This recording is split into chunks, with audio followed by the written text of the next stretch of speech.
Like, we are so strong to judge ourselves. We talk about judgment a lot on this podcast, but embarrassment really is a lot of self-judgment. So if you're a big self-judger, which I know I have been throughout most of my life, Okay. that is why embarrassment was a very big feeling that came in a lot for me Yeah. growing up. And so as I tamed down that self-judgment as I've gotten older, I feel like embarrassment is not as overwhelming because Yeah. it went hand in hand. Yeah, they're linked. Like the more you judge yourself, the harsher you are on yourself, the more embarrassment really gets to you. Yeah. It becomes so overwhelming. Yeah. Versus like when you accept yourself, you love yourself, you're not judging yourself, you can have these moments of embarrassment, but it doesn't feel like a 7-foot wave just crashing down on you. Good morning, guys. We are your hosts, Lori. Shenisse, certified spiritual life coaches. We're so glad you're here. Welcome to our podcast, Branching In. Yes, and we'd also love it if you just take a moment to like and subscribe. It means a lot to us to have your support, guys, as we continue to spread more and more self-awareness. Shenisse, in this episode, we are going to talk about why we all fear embarrassment. So let's start. Let's start just by defining just what is embarrassment? Yeah.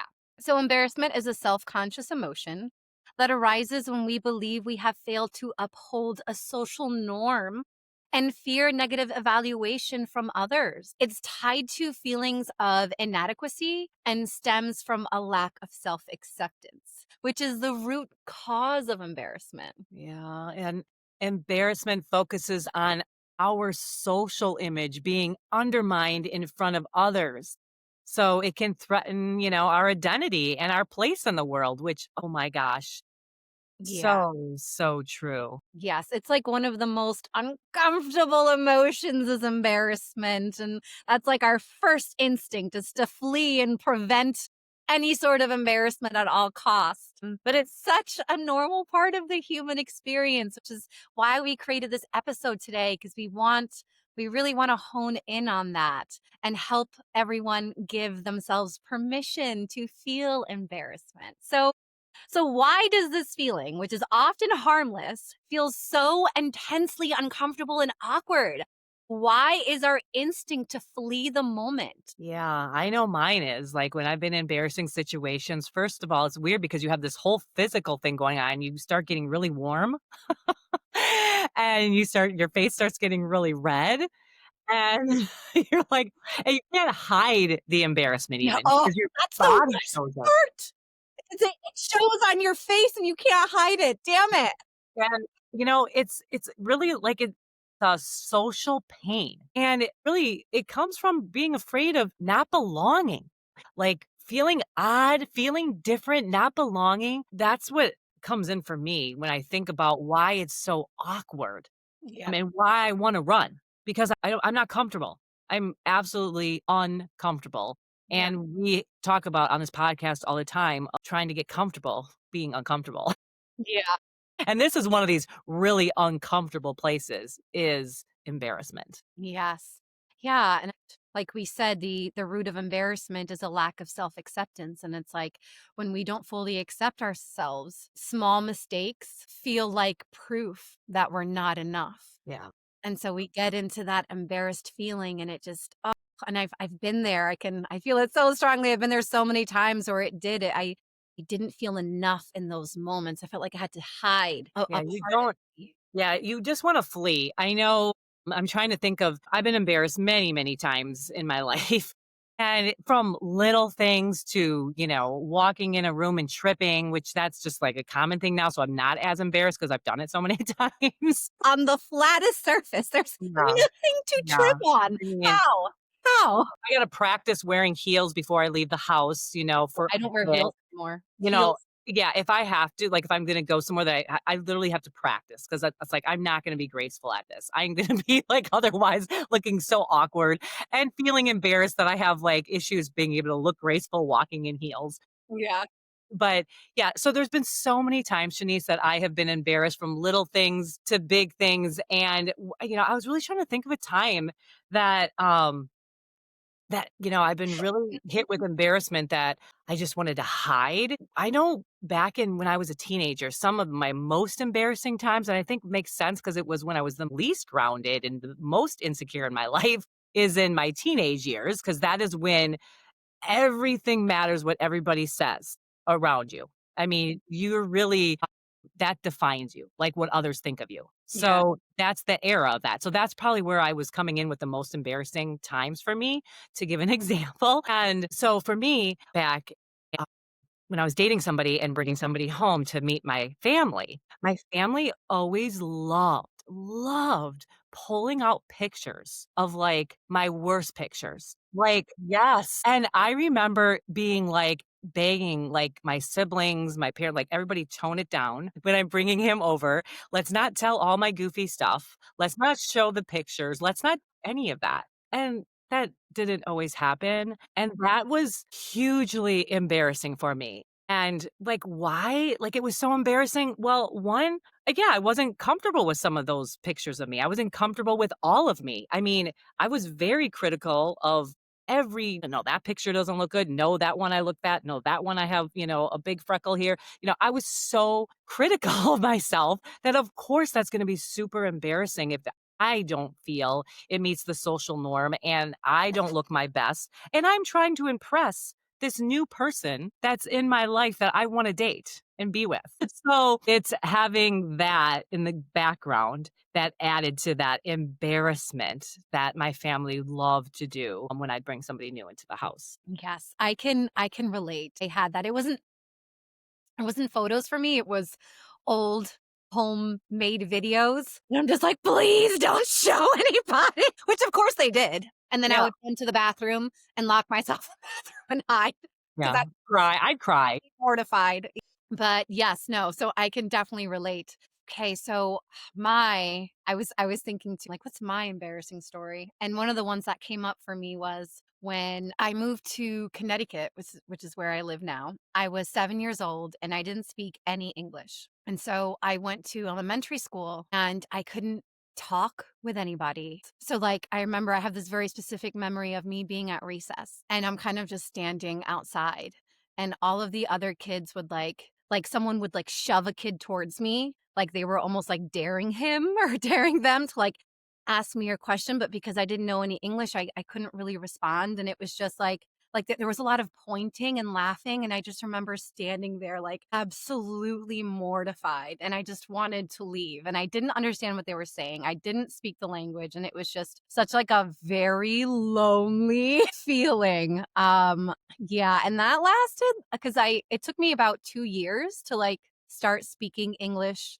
fluently enough where I was able to be understood. So it was awkward, really, really awkward for those 2 years. I can imagine, yeah, and very uncomfortable because, yeah, like you said, you don't know how to respond even. But I'll just tell you, when boys are trying pointing and pushing at you at that age, that means they like you. I don't know, it was a group of girls and boys, and to me, it seemed like they were daring each other to, like, come say something to me. I was like I don't know, I felt like I was in a zoo being observed and watched, and I think, like, in 1st grade. This doesn't feel good. Yeah. Well, and yeah, embarrassment at that age too is just heavy. Yeah. I mean, some of the feelings that come with that are just heavy, and Yeah, and it was definitely was tied to that sense of wanting to belong, yeah. wanting to be included, wanting to be accepted, and knowing, like, that just wasn't going to happen. Yeah, and having an expectation back to that, belonging, there's an expectation of belonging, which is really comes from this feeling of embarrassment that why it hits so hard. And I've noticed, are our biggest critics. Like, we are so strong to judge ourselves. We talk about judgment a lot on this podcast, but embarrassment really is a lot of self-judgment. I mean, huge. So if you're a big self-judger, which I know I have been throughout most of my life, Okay. that is why embarrassment was a very big feeling that came in a lot for me Yeah. growing up. And so as I tamed down that self-judgment as I've gotten older, I feel like that embarrassment is not as overwhelming because Yeah. it went hand in hand. Yeah, they're linked. Like, the more you judge yourself, the harsher you are on yourself, the more embarrassment really gets to you. Yeah. Like, it becomes so overwhelming Yeah. versus, like, when you accept yourself, you love yourself, you're not judging yourself, you can have these moments of embarrassment, but they don't it doesn't feel like a 7-foot wave just crashing down on you. Yeah. No, Shanice, and it's like we're creating narratives that might not even be happening. It's just that we have so much insecurity and self-judgment that we're already creating in our minds what they're thinking and what they're, because I even remember even saying to like a specific boyfriend that came over and my family was showing all these pictures and he was just like looking at them all, whatever. And I was just like, I just thought I was gonna die. Like I'm literally gonna just die right here. It's over. And Like me. getting like, literally, like, this couldn't be any worse, and then getting in the car and hearing him say, "You are so adorable," and I'm like, "Wait, what? Are you talking about me?" And, like, my point is it just confirmed to me, even though it still didn't remove my embarrassment, but it did confirm that it's coming from me. It's coming from me. It's my self-judgment, my insecurities, as I always thought it was coming from outside of me. Like, Yeah. they did this to me. They're hurting me with this. My parents brought this in and my siblings or you know what I'm saying? But it was coming from me. Yeah. And then it changed it. Yeah, because like, oftentimes, our embarrassment really is just a form of projection. We're Yes. projecting our feeling of embarrassment and thinking, "This person must be thinking that too." Right. And most of the time, that really isn't the case. I mean, there may be a few times where it is, most of the time it's not. It's really not. It's just We us. are yeah, we are I feel like it's more than not. And again, once we get more comfortable with ourselves, it does change. But the younger years, that's I feel really normal to have a lot of that. And even as we get older, if we don't do that inner work, it's gonna be there right in our face. But I know it's my inner narratives that were so like and when you get shown that that wasn't happening is when you realize, holy cow, that's just me creating this shit. Yeah, well, and how awesome because again, when we realize something is coming from us, it's like we can change that. If it's coming from someone else, there's not really much we can do, but if it's coming from us, we can change that. So it's such an empowering realization, Lori, when you realize this is just coming from me because that's Yeah. something you can work with. Yeah, and you Yeah. don't have to go outside and blame somebody else because we can't control what they do. So I couldn't control that my family might I could say, "Don't do this," and they might do this every single time, but what can I control? How I feel through this, How how you I go through it. So they could do what they wanna do, your those kids, you couldn't control their what they were doing to you, but you can control you know what I mean? So again, we tend to wanna go outside like, "Well, if they don't do that, then I'm fine." Well, that's a horrible way to live because people are gonna do crazy things all day long. So and to avoid this embarrassment, that means we are relying on someone else not to do something Yeah.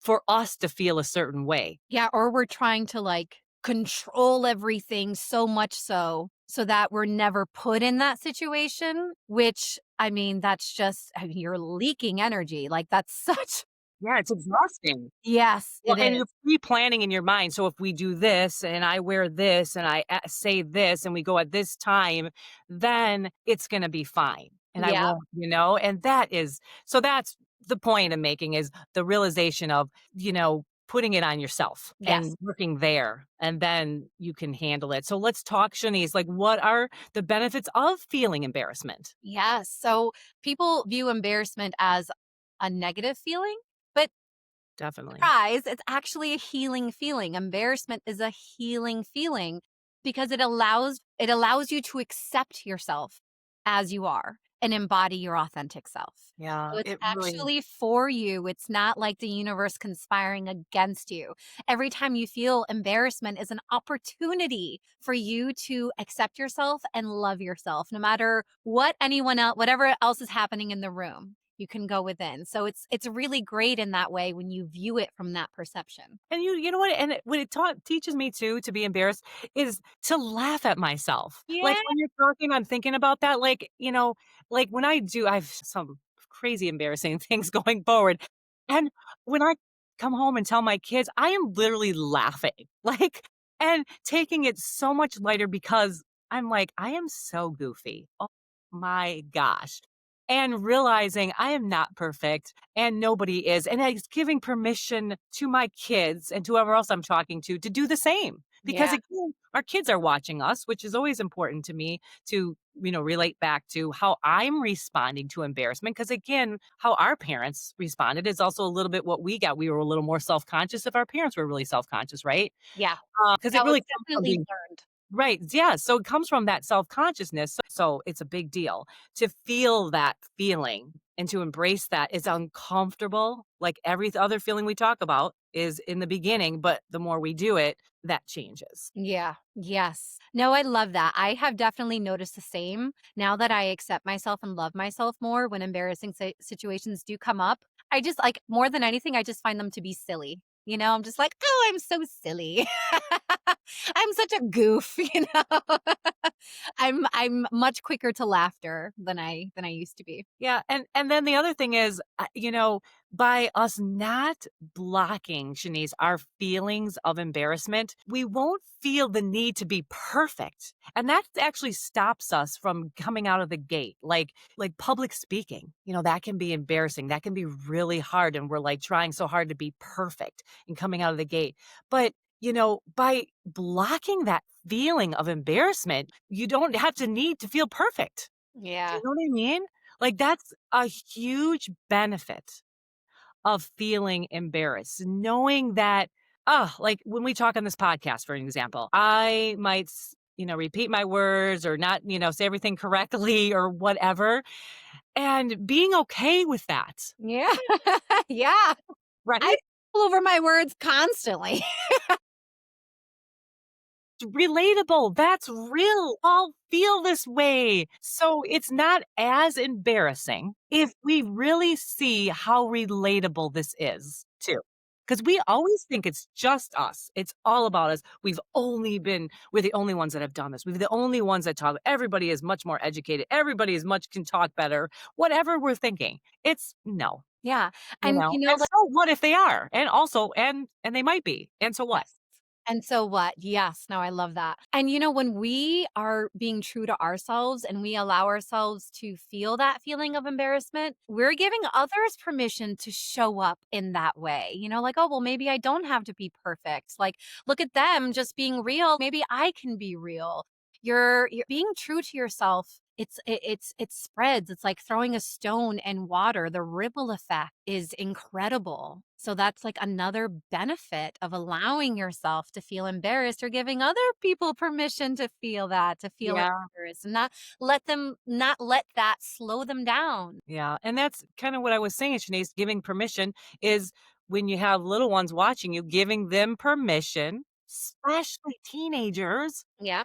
to see you do that, give them permission to feel embarrassment, Mhm. to feel it. That first instinct with any feeling that's uncomfortable is to run. And I think this is the biggest one. It's like, oh Yeah. my God. It can be overwhelming. Well, we're terrified. We're terrified of embarrassment. Like we will literally do anything to try to avoid it Yes. because it's so uncomfortable. Yeah. Yes, being the model for others is, like you said, this ripple effect is beautiful. And it starts with our children so that they can see that and they can bring that to their children and so forth. That, oh my God, mom is not perfect. It also it takes you down a few notches. And it's also very humbling. Yeah. Which we need. We Yes, do need that. yes. I feel like the universe humbles me when I get embarrassed. Yeah. Oh Yep. yeah. So also very, very humbling. And it's good to be able to be humbled. It's good to feel the embarrassment. It's good to feel you're not perfect because what an unachievable objective that is. Yeah. Like what even is perfect anyway? Yeah. So let's Shanice, let's talk about some tools for building self-acceptance because obviously that will make this feeling that we can't avoid be a little more comfortable. Yeah. So self acceptance doesn't erase embarrassment, right? Like I can love myself and accept myself and still have moments of embarrassment. But it does change how long we stay stuck in it. And I actually had an embarrassing moment a few days ago. And it was really cool because I just immediately started talking myself through it.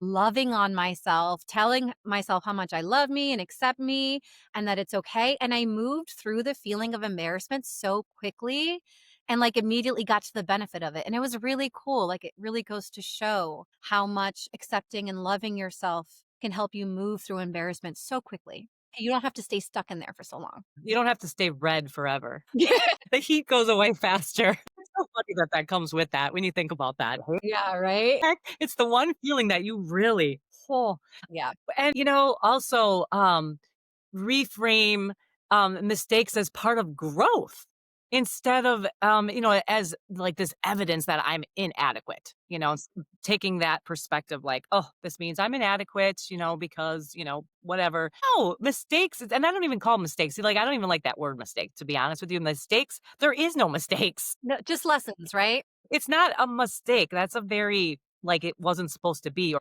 to me, when I hear mistake, I hear waste. It's not a Mm, waste, you yeah. know, just a lesson. And that's a really important tool for building self acceptance. Yes, and really shifting from trying to impress to just forming a connection because embarrassment shrinks when you remember that everyone's human. Like everyone's human. Everyone has embarrassing moments, whether they talk about them or not, whether you've seen them or not. Everyone, we're all human. We're all on the same playing field and we all experience embarrassment. So if you find yourself experiencing embarrassment, just take a moment to remind yourself, okay, like everyone has gone through this in some form or another. Yeah. That's just a good point, Shanice. I love that. I love what you said because it is about connection. You actually feel the crazy thing is it's just the opposite. We feel we connect less through this embarrassment, but we actually connect more. Thank you for saying that. Yes. It's the exact opposite of what we've been taught because embarrassment comes with all, oh God, I don't know if I'm going to say this word right. Ostracization, being ostracized. Yeah, ostracized. Yeah. Yeah, ostracized. And it's like, oh, like you feel so alone in it. But no, it's actually the opposite. Yeah. You're experiencing something that the entire human race experiences. If Yes. anything, you're more connected to humanity than Having that. By feeling that feeling, you're actually more connected, but we have been removing so much of that. That's where the disconnect comes from, and it's so we have to hide it. We have to yeah. hide our embarrassment, like you said, shrink. That makes me think when you said shrink, yeah, because we hide. And that's a complete disconnect. If we bring it out and we see the connection, someone's like, "Oh my god, you know what happened to me?" Just like as we're talking now, when I was sharing some embarrassment story with you, another embarrassment story was coming in for you. And Yeah. and it gave you, like, permission to feel your embarrassment and go, "Oh my god, that happened to me." And yes, and, we're connected. Yeah. We're connected. Yeah, like every story we have ever shared with each other, Lori, since we started our business and met years ago, has only brought us closer. Yes. Like every embarrassing story, every story that we really felt like we couldn't share with anyone else has only made our connection deeper. Yes. And what a great takeaway Mhm. of that, this all together, and this really encompasses, like, really reframing embarrassment and coming at it from a different angle because I know putting this episode together with you was so awesome Yeah. because, like, bring on the embarrassment. Yeah. That's how I felt. Yeah. I no longer fear. Like, I do not wanna fear. Am I gonna feel uncomfortable sometimes? Absolutely. Like, absolutely. But I also see the benefits Mhm. now Yeah. from knowing what we know and having this awareness, which Yes. I love. That's what we do, bringing this awareness, bringing awareness. Yes, moving further and further into our most empowered version of ourselves, which is what happens when you embrace embarrassment as a tool to just further love on yourself and accept yourself. Exactly. Yeah. Exactly. All right. So, okay. To wrap it up, Shanice, in this episode, we went over why we all fear embarrassment and some tools for building self acceptance so we can benefit. You guys, we can really benefit from feeling embarrassment. As crazy as that sounds, as crazy as that's not what we were programmed to believe, No. No. this is the evidence. Yeah. Yeah. If you'd like to learn more about us or check out our products and services, click the link in the description. Today's quote is by Brene Brown. Embarrassment is the price we pay for being visible. Oh, It's so true. It is. And it's so are we going to just keep ourselves invisible so we never have to feel embarrassment? What kind of life is that? Right? no So, connection and shrinking. That's what kind of life that is. yes, exactly. Exactly. So, let's stop being embarrassed to feel embarrassed and start accepting those moments so Yeah. that we can live life to the fullest. And accept it as it is a healing feeling Yes. that's meant for us. It's for us. That's the thing. It's meant for us to feel it, to heal us. Yes, exactly. Okay, well, that's it for this episode. If this episode spoke to you, like, subscribe, and share it with someone you think would benefit from it. And thank you guys for listening to Branching In with Shanice. And Lori, join us for our next episode, guys. We post on Fridays. See you then. Bye.